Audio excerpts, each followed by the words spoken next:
யாக்கோபு சொல்ல, என்னை பிள்ளையற்றவன் ஆக்குகிறீர்கள். எல்லாமே சிமியோனும் இல்லை, யோசேப்பும் இல்லை, இல்லை இல்லை இல்லை இல்லை. இந்த காத்திருப்பு காலம் முடிவுக்கு வர போகிறது. இன்னும் அடுத்த மீட்டிங்ல யாரை கூட்டிட்டு போக போறாங்க தெரியுமா? யாக்கோபை கூட்டிட்டு போக போறாங்க. எப்படி கூட்டிட்டு போறாங்க தெரியுமா? ரதத்துல வச்சு கூட்டிட்டு போக போறாங்க. அப்போ காத்திருப்பின் காலம் முடிவுக்கு வரும்போது அவனுடைய நிலை எப்படி இருக்கு தெரியுமா? இல்லை இல்லை இல்லை இல்லை. யோசேப்பு இல்லை, சிமியோன் இல்லை, பென்யாமீன் இல்லை, ஆமென், சுகம் இல்லை, பணம் இல்லை, பலன் இல்லை, சமாதானம் இல்லை, ஆரோக்கியம் இல்லை.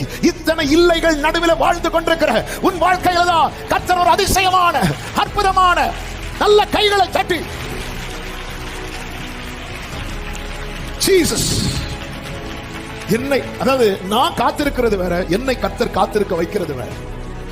எல்லாமே எனக்கு எதிராகவே நடக்குது, எல்லாமே எனக்கு எதிராகவே நடக்குது, எல்லாமே எனக்கு எதிராக. அவன் எப்படிப்பட்ட நிலையில யாராவது இந்த நாட்களில இப்படி ஒரு வார்த்தையை பார்க்க முடியாது. கர்த்தர் யாக்கோபோடு இருக்காருன்னு பார்க்க முடியாது. ஆனா என்ன வார்த்தையை பார்க்கலாம் தெரியுமா? கர்த்தர்